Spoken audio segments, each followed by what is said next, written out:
அத்தியாயம் 64. ஆமா குருவே, முதன்முறையா என்னோட உள் சக்தியை பயன்படுத்தியிருக்கேன். இதை இன்னும் கொஞ்சம் பயிற்சி பண்ணா இந்த சக்தியை முழுசா வெளிக்கொணர முடியும்னு நினைக்கிறேன் என்று சொல்லிக்கொண்டே உற்சாகத்தோடு 2-3 முறை மீண்டும் மீண்டும் முயற்சித்து பார்த்தான் சமரன். அவனுடைய குத்துகளின் வேகம் சற்று அதிகரித்திருப்பதை உணர்ந்தான். அதனால் அவன் மிகவும் மகிழ்ச்சியாக இருந்தான். குருவே, பாத்தீங்களா, என்னால என் உள் சக்திகளை நல்லாவே கட்டுப்படுத்த முடியுது என்று உற்சாகத்தோடு கூறினான் சமரன். பார்த்தேன் சமரா, பயிற்சியை மட்டும் தொடர்ந்து பண்ணிட்டே இரு, விட்டுடாத. காலப்போக்கில் உன்னோட உள்வொளியின் சக்தியும் அதிகரிக்கும், அதுல எனக்கு எந்த சந்தேகமும் இல்லை. ஆனா உன்னோட உடம்பு இப்போ ரொம்ப பலவீனமா இருக்கு. இப்போ நீ இருக்கிற நிலைமையில உன்னோட எதிரியோட உன்னால ரொம்ப நேரம் சண்டை போட முடியாது. அவங்கள உடனே ஜெயிக்கிறது மட்டும்தான் உனக்கு இருக்கிற ஒரே வழி. நேரத்தை மட்டும் வளர்த்திடக்கூடாது, அப்புறம் உன்னோட பலம் குறைஞ்சுகிட்டே வரும். அது எதிரிக்கு சாதகமாயிடும். புரியுதா சமரா என்றார் வருணமித்திரர். இதை கேட்ட சமரன், அந்த பலவீனம் தன்னிடம் இல்லை, மாறாக அவனுடைய சக்தியில்தான் இருக்கிறது என்பதை புரிந்து கொண்டான். இதை பற்றி அவன் வருத்தமடைந்ததை பார்த்த வருணமித்திரர், நீ ஒன்னும் கவலைப்படாத சமரா, உன் பயிற்சியின் வேகத்தை அதிகரிக்க நான் ஏதாவது புதிய வழி யோசிக்கிறேன். இந்த மாய விலங்குகள் காட்டுல இருக்கும் போதே உனக்காக நான் சில சிறப்பு மருந்துகளை தயார் பண்ணி உனக்கு உதவி பண்றேன். ஏன்னா இப்போ திறமையை விட மருந்துகள் தான் உனக்கு ரொம்ப முக்கியம் என்றார் வருணமித்திரர். சமரன் சில வினாடிகள் ஆழமாக எதையோ யோசிக்க, என்ன சமரா, என்ன யோசனை? நான் பேசிட்டே இருக்கேன், ஆனா நீ எதுவுமே சொல்ல மாட்டேங்கிறியே என்றார் வருணமித்திரர். யவனிகாவும் இந்நேரம் மருந்தெல்லாம் சாப்பிட்டு தயாராயிட்டு இருப்பாள் குருவே. அவ கூட வேற அந்த சிறப்பான மருத்துவர் சாண்டில்யன் இருக்காரே, அவர் மருந்து தயார் பண்ணியே அவளை தயார் பண்ணி வச்சிருப்பார்ல என்றான். அதனால என்ன சமரா, அவ மருந்து சாப்பிட்டா மட்டும் இப்போ என்ன ஆகிட போகுது? அவ அந்த மருந்தை சாப்பிட்டு உன்னை விட பலசாலி ஆயிடுவான்னு நினைச்சு கவலைப்படுறியா? அப்படின்னா நீ முதல்ல கவலைப்படுறதை நிறுத்து. ஏன்னா என்ன பொறுத்த வரைக்கும் சாண்டில்யன் ஒரு சாதாரண மருத்துவர் தான். அந்த சாண்டில்யன் மட்டும் இல்ல, இந்த ஹீமாவாகினியிலே எனக்கு நிகரான மருத்துவரே கிடையாது சமரா. அதனால நீ அதை நினைச்சு கவலையே படாத. உனக்கு அதை விட நல்ல மருந்து தயார் பண்ணி தர வேண்டியது ஏன் பொறுப்பு என்றார் வருணமித்திரர். வருணமித்திரரின் குரலில் நம்பிக்கை மட்டுமின்றி கர்வமும் தெரிந்தது. அதை பார்த்து உற்சாகத்தோடு புன்னகைத்தான் சமரன். வருணமித்திரர் சாண்டில்யனை அவமதிக்கும் போதெல்லாம் சமரன் மனதில் ஒரே ஒரு எண்ணம் தான் தோன்றும், நம்ம குரு ரொம்ப வலிமையானவர், எல்லாரும் அந்த சாண்டில்யனை தான் சிறந்த மருத்துவர்னு சொல்லுவாங்க. ஆனா நம்ம குரு அவரை விட பெரிய மருத்துவர்னு நல்லாவே புரியுது. குரு கிட்ட பல ஆச்சரியமான விஷயங்கள் எல்லாமே இருக்கு. ஆனா அதெல்லாம் எப்போதான் எனக்கு முழுசா தெரியும்னு கூட தெரியல என்று நினைத்து கொண்டான் சமரன். அவன் இதை பற்றி யோசித்துக் கொண்டிருந்த போது திடீரென்று தனது மோதிரத்தில் இருந்து ஏதோ கனமான ஒன்று வெளியே வர முயற்சிப்பது போல ஒரு அதிர்வை உணர்ந்தான். அப்போதுதான் ஒரு பெரிய கருப்பு நிற கல் ஒளியுடன் இருந்தது. அதன் உயரம் கிட்டத்தட்ட தூணுக்கு சமமாக இருந்தது. அவனது வளையத்திலிருந்து வெளியே வந்து நேராக தரையில் இறங்கியது. அந்த பெரிய பளபளப்பான கல்லை கண்டு சமரன் ஆச்சரியமடைந்தான். அதைத் தொடர்ந்து மோதிரத்திலிருந்து வருணமித்திரரின் குரலும் ஒலித்தது. இனிமே இதை நீ உன் கூடவே வச்சுக்கோ சமரா. என்ன நடந்தாலும் அதை மட்டும் கீழே போட்டுடாத, நீ ஓய்வெடுக்கும் போது கூட என்றார். அந்த கல்லை பார்த்த சமரனுக்கு அந்த கல்லை வைத்து என்ன செய்வது என்றே புரியவில்லை. ஆனா குருவே, இந்த கல்லை வச்சுட்டு நான் என்ன செய்ய போறேன் என்றான் சமரன். வருணமித்திரர் புன்னகையோடு, இது ஒன்னும் சாதாரண கல் இல்ல சமரா, இது ஒரு சிறப்பு விண்கல். இதை உடைக்கிறது ரொம்ப ரொம்ப கஷ்டம். அதே நேரம் இந்த கல்லுக்கு ஒரு சிறப்பு சக்தி கூட இருக்கு. இது உன்னோட சக்திகளை அடக்க வேலை செய்யுது. அதனால இதை வச்சு பழகும் போது நீ ரொம்ப பலவீனமா உயர்வ. ஆனா நீ இதை வச்சு பழக பழக காலப்போக்குல அதோட நன்மைகளை உன்னால உணர முடியும் என்றார் வருணமித்திரர். சமரன் புன்னகையுடன் கல்லையே பார்த்து கொண்டிருந்தான். பின்னர் நெருப்புக்கு அருகில் படுப்பதற்கான ஏற்பாடுகளை செய்துவிட்டு அந்த கருப்பு கல்லை பார்த்து கொண்டே உறங்கத் தொடங்கினான். மறுநாள் அவன் மீண்டும் தனது பயணத்தை தொடங்கினான். வெயிலின் கொளுத்தும் வெப்பத்தில் நடக்கும்போது அவனுக்கு வியர்த்து கொட்டியது. மேலும் அவன் வருணமித்திரர் கொடுத்த கல்லை முதுகில் கட்டிக் கொண்டிருந்ததால் அவனது அசைவுகள் மிகவும் மெதுவாக இருந்தன. அந்த கருங்கல்லை ஒரு பெரிய பாறை போல உணர்ந்து மெல்ல மெல்ல நடந்து கொண்டிருந்தான். அந்த கல்லின் உயரம் ஒரு கம்பத்திற்கு சமமாக இருந்தது. அதை கண்டு அவ்வழியே சென்றவர்கள் ஆச்சரியமடைந்தனர். சிறிது தூரம் நடந்து சென்ற பிறகு அந்த கல் மிகவும் கனமாக இருப்பதை உணர்ந்த சமரன் அதை ஒரு மரத்தின் நிழலில் கொண்டு வந்து வைத்துவிட்டு திடீரென்று புல் மீது விழுந்தான். புல்லின் மென்மையை உணர்ந்த சமரன் கொஞ்சம் நன்றாக உணர்ந்தான். அவனுக்கு மூச்சு திணறிக் கொண்டிருந்தது. அவன் மூச்சு திணறியபடியே வருணமித்திரரிடம், குருவே, இந்த கல் ரொம்ப கனமா இருக்கு. இதை தூக்கிட்டு நடந்தா என்னால பாதி தூரம் தான் நடக்க முடியுது. இந்த வேகத்துல போனா நம்ம இலக்கை அடையவே முடியாது. இதுவே என்னோட சக்தி எல்லாத்தையும் உறிஞ்சி எடுக்குது.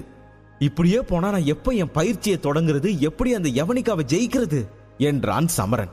சமரனின் சோர்வான குரலை கேட்ட வருணமித்திரர், உன்னோட பயிற்சி ஏற்கனவே தொடங்கியாச்சு சமரா. இந்த பயிற்சி மிகவும் கடினமா இருக்குன்னு நான் ஏற்கனவே உன்கிட்ட சொல்லியிருக்கேனே.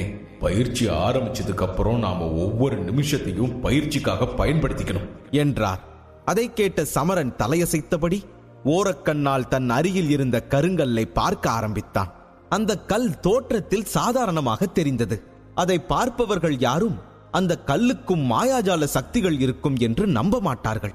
வருணமித்திரருக்கு கீழ்ப்படிந்த சமரன் இறுதியாக எழுந்து கல்லை எடுத்துக்கொண்டு மீண்டும் நடக்க ஆரம்பித்தான். அந்த கல்லை முதுகில் சுமந்தபடி 2 நாட்கள் கழிந்தன. இந்த கல்லு பார்க்க சாதாரணமா தான் இருக்கு. ஆனா இதை தூக்கிட்டு நடக்கும் போதுதான் இதோட அசல் கணம் தெரியுது. இதை தூக்கிட்டு நடக்கும் போது என்னோட சக்திகள் கூட குறைஞ்ச மாதிரி தான் தெரியுது.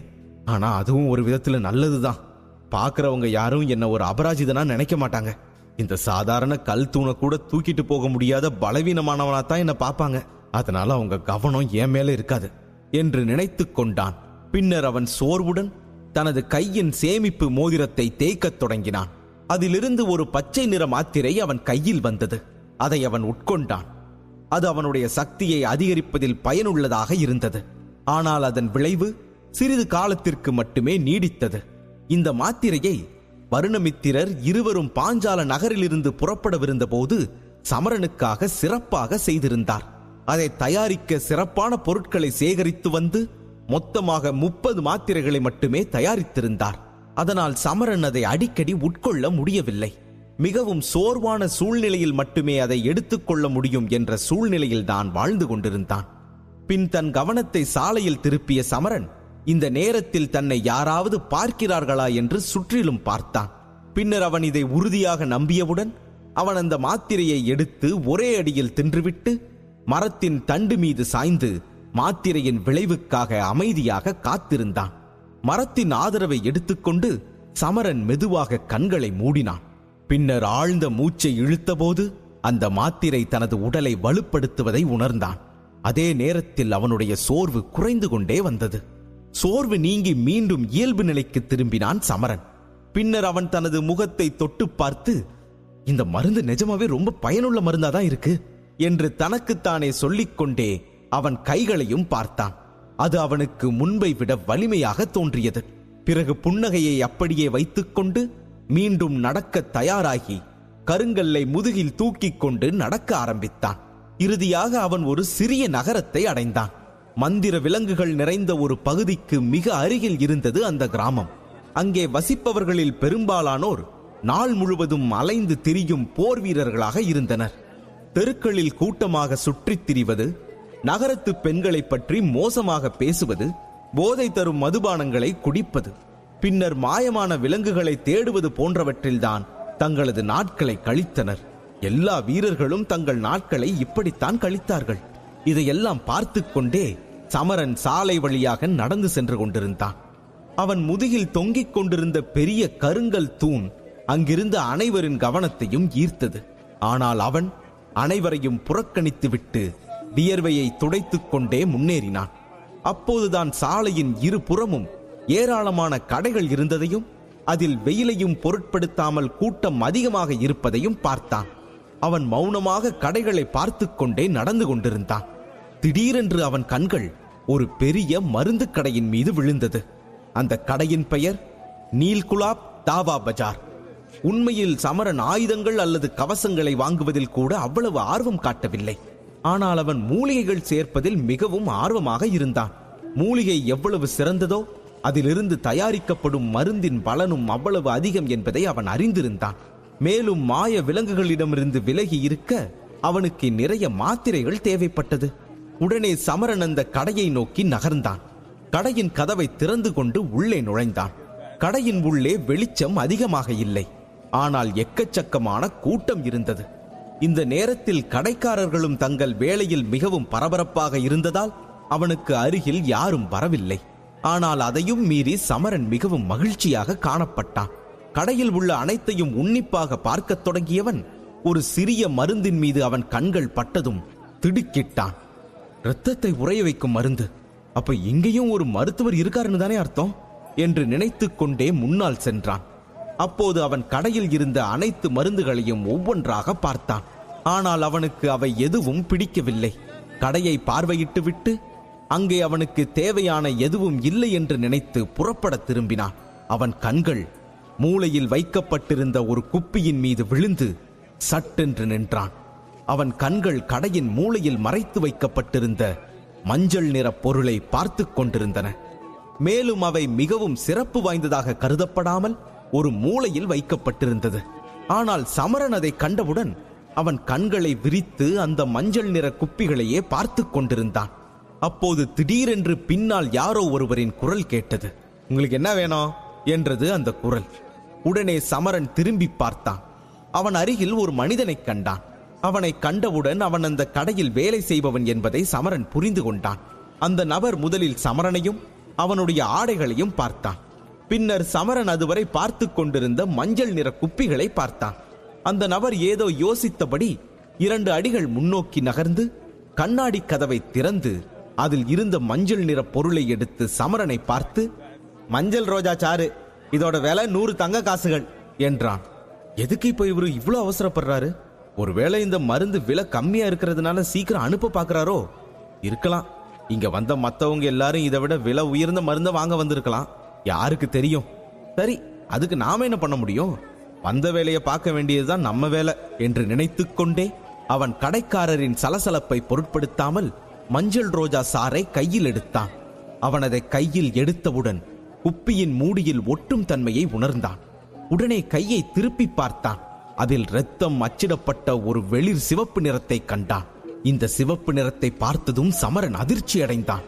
உடனே அவன் தன்னை கட்டுப்படுத்திக் கொண்டான். அவன் முகத்தின் மகிழ்ச்சியை வெளிக்காட்டி விடவில்லை. இதைத் தொடர்ந்து அவன் அந்த குப்பியின் மூடியை திறந்தான். அதன் வாசனையை நுகர்ந்து பார்த்தான். அதில் இரத்த வாசனை வந்தது. சமரனின் இதயத் துடிப்பு அதிகரிக்கத் தொடங்கியது. அப்போது வருணமித்திரர் மோதிரத்திலிருந்து, சமரா, நீ ரொம்ப அதிர்ஷ்டசாலிதான். ஏன்னா உன் கையில இருக்கிற பொருள் தனித்துவமானது. இத ரத்தம் தோய்ந்த ரோஜா சாறுன்னு சொல்லுவாங்க என்றார்.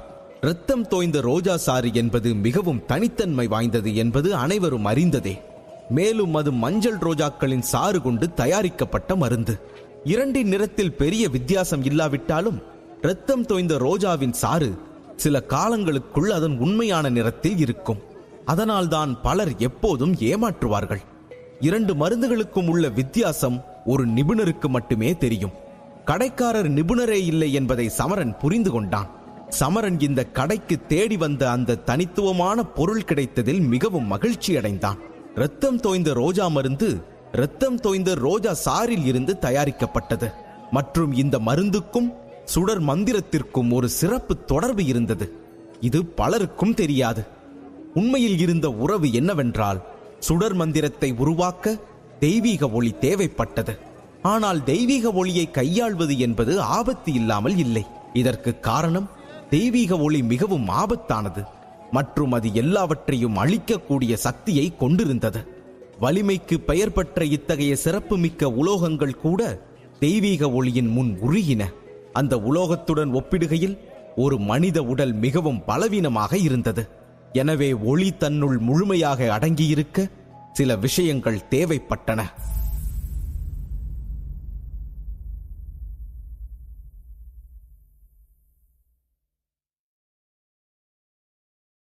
சமரன் மாவீரனாகும் தருணத்தை தெரிந்து கொள்ள உடனே பாக்கெட் எஃப்எம் டவுன்லோட் செய்து இலவசமாக கேளுங்க.